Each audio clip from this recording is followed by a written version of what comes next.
Bismillahirrahmanirrahim. Assalamualaikum warahmatullahi wabarakatuh. Tanda diterima amal.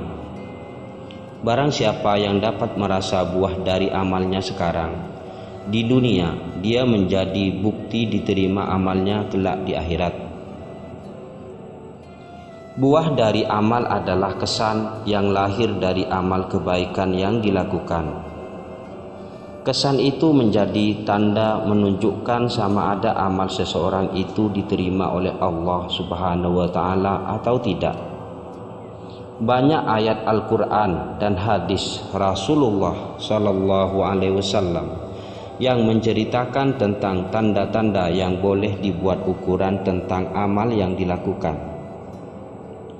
Misalnya Rasulullah Sallallahu Alaihi Wasallam bersabda, barang siapa tidak dicegah oleh sembahyangnya dari melakukan perbuatan keji dan mungkar, maka dia tidak bertambah dekat dengan Allah Subhanahu wa Ta'ala, bahkan bertambah jauh. Sembahyang yang diterima oleh Allah Subhanahu wa Ta'ala adalah sembahyang yang mendekatkan orang yang melakukannya kepada Allah Subhanahu wa Ta'ala, dan tandanya adalah orang itu dilindungi dari terjerumus melakukan perbuatan keji dan mungkar. Andai kata mata hati dapat melihat, niscaya akan kelihatan sembahyang dan amal kebaikan yang lain. Mengeluarkan nur-nur yang menjadi tentara melindungi orang yang berbuat sembahyang dan kebaikan itu daripada percobaan tentara musuh menjatuhkannya ke dalam lembah kekejian dan kemungkaran.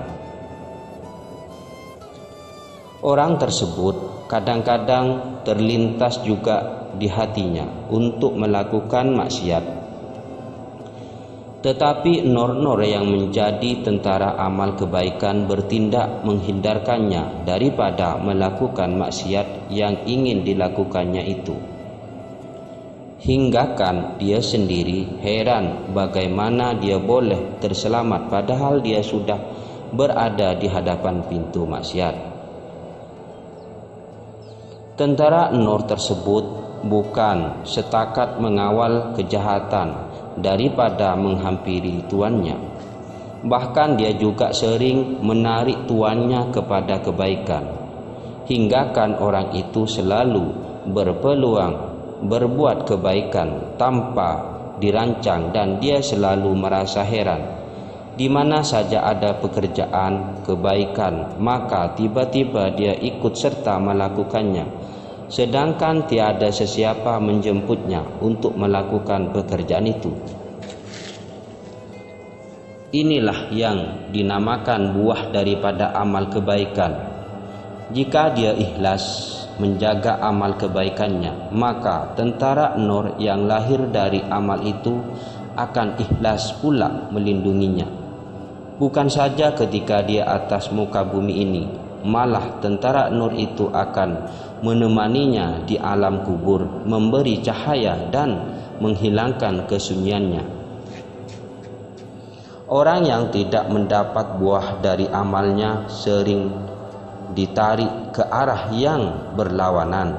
Dia mudah terjerumus ke dalam lembah maksiat walaupun dia sudah berusaha bersungguh-sungguh untuk menjauhkannya. Dia merasa berat untuk beribadah walaupun dia sudah mencoba untuk khusyuk, walaupun banyak amal kebaikan yang dilakukannya, tetapi jika amal itu tidak ikhlas, yaitu tidak ada nyawanya, maka dia tidak dapat menghidupkan tentara nur dari amal tersebut yang boleh menjaganya daripada kebinasaan. Oleh sebab amal kebaikan orang mukmin tidak dibalas sepenuhnya semasa dia hidup di dunia ini, maka Allah Subhanahu wa Ta'ala menggantikannya dengan sejenis rasa kelesatan dan kepuasan mengiringi amalnya, sehingga dia tidak merasa bosan dan tidak merasa rugi karena beramal. Amal yang soleh ditempatkan di iliyin yang berhampiran dengan surga. Walaupun orang mukmin masih hidup di dunia, amalnya telah pun diangkat ke Ilyin dan amal itu sudah dapat mencium bau surga.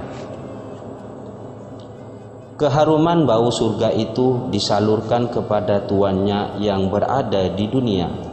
Oleh sebab itu orang mukmin sudah dapat mengecap bau surga sebelum memasukinya dan ketika mereka masih hidup di dunia.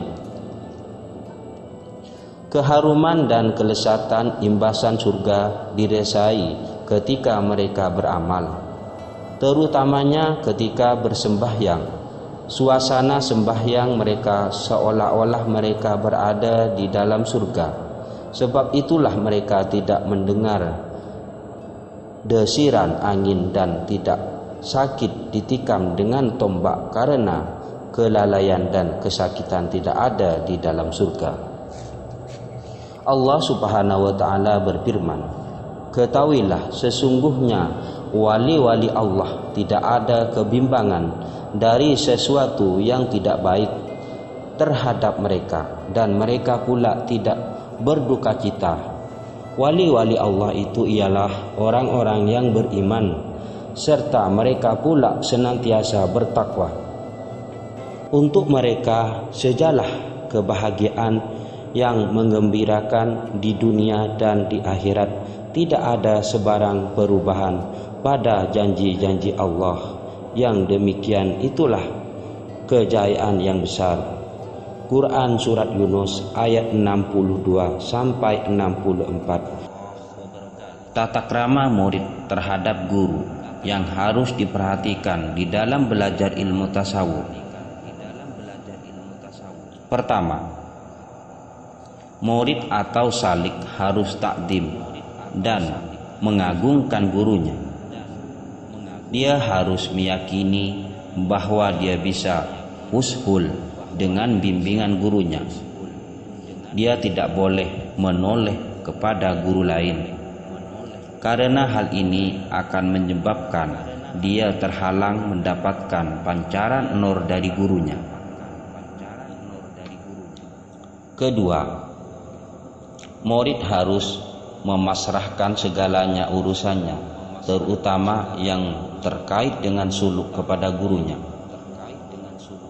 Ketiga, murid harus siap berkhidmah kepada gurunya, baik dengan raga maupun harta. Keempat, mentaati segala perintah dan ketentuannya, baik ketika di hadapannya maupun tidak.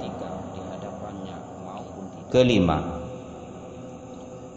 murid dilarang menginterupsi apa-apa yang dilakukan gurunya.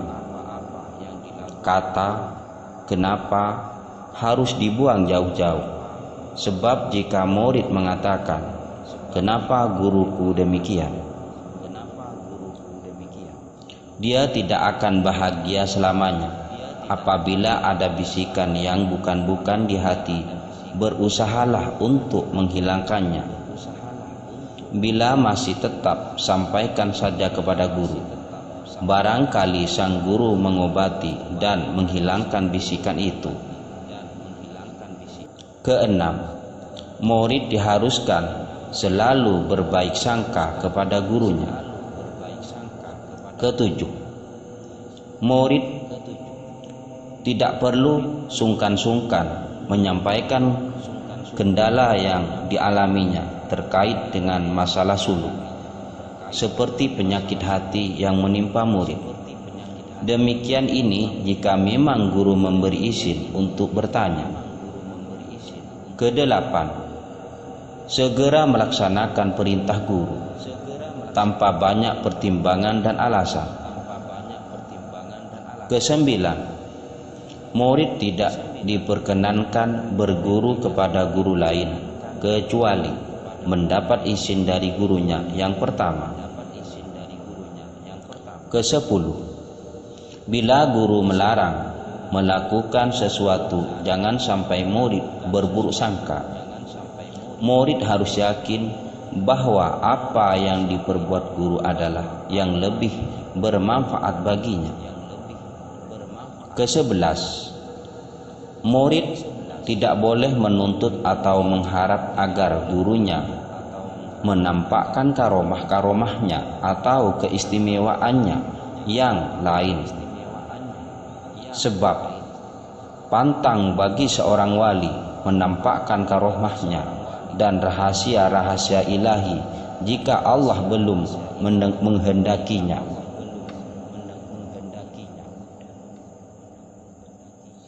Ke-12, murid bersegera melakukan apa yang diperintahkan oleh mursyidnya dengan tanpa keengganan, tanpa menyepelekan, dan tidak berhenti sebelum urusannya selesai. Ke-13, bersungguh-sungguh di dalam pencarian makrifatnya sehingga segala ujian serta cobaan tidak mempengaruhinya dan segala celaan serta gangguan tidak akan menghentikannya. Ke-14, murid tidak mengkhianati gurunya dalam urusan apapun, menghormati dan mengagungkannya sedemikian rupa, serta memakmurkan hatinya dengan dzikir yang telah ditalkinkan padanya. Ke-15, murid tidak membantah pembicaraan gurunya sekalipun menurutnya benar, bahkan hendaknya berkeyakinan bahwa salahnya guru itu lebih kuat benar daripada apa yang benar menurut dirinya, dan tidak memberi isyarat keterangan jika tidak ditanya. Ke-16, dan hendaknya kecintaan yang jujur kepada gurunya melebihi cintanya kepada diri, harta, dan anaknya, seraya berkeyakinan bahwa maksudnya dengan Allah ushul, tidak akan kesampaian tanpa wasilah perantaraan dari gurunya. Adab-adab yang disebutkan ini hanya sebagian saja, masih banyak adab-adab lain. Apabila diklasifikasikan, adab itu ada yang adab jahir dan ada yang adab batin. Adab jahir terkait dengan tata krama murid kepada guru dari segi jahir, seperti taat pada perintahnya, menghadap guru dengan sopan, tidak bicara di depan guru, dan lain-lain. Sedangkan adab batin terkait dengan tata krama murid dari segi batin, seperti berbaik sangka, meyakini kesempurnaan guru, mengagungkannya, memupuk cinta di dalam hati kepadanya, dan seterusnya. Adab-adab ini sangat penting dan orang-orang sufi sangat memperhatikan adab ini. Bagi sufi, inti ajaran mereka, tasawuf adalah adab. Tidaklah seseorang meninggalkan adab jahir melainkan dia akan mendapatkan balasan jahir juga, dan tidaklah meninggalkan adab batin melainkan dia akan mendapatkan balasan batin juga. Begitulah kata orang-orang sufi. Apalagi adab kepada guru mereka lebih menjaga dan memperhatikannya lagi. Bagi mereka, guru adalah wasilah yang menyampaikan cita-cita mereka yang luhur, yaitu ushul kepada Allah. Mereka sangat takut jika guru tidak ridho terhadap diri mereka. Mereka berusaha sekuat mungkin mentaati, mengagungkan, dan menjaga perasaan gurunya. Bahkan jika ada bisikan-bisikan yang bukan-bukan, mereka tepis jauh-jauh bisikan itu. Mereka betul-betul pasrah, seperti pasrahnya jenazah di hadapan orang yang memandikan. Mereka sangat takut melanggar perintah atau ketentuan gurunya. Mereka punya prinsip menyakiti perasaan guru, tidak ada pintu maaf. Penyebab semua berpisahan adalah perbedaan, yakni seseorang yang melanggar berbeda ketentuan gurunya, dia tidak lagi menetap di atas tarikohnya. Hubungan keduanya terputus sekalipun berkumpul dalam satu tempat. Barang siapa berguru kepada seorang guru lalu ada unik-unik di hatinya, maka dia telah merusak ikrar kemuridannya. Sekian, terima kasih. Assalamualaikum warahmatullahi wabarakatuh.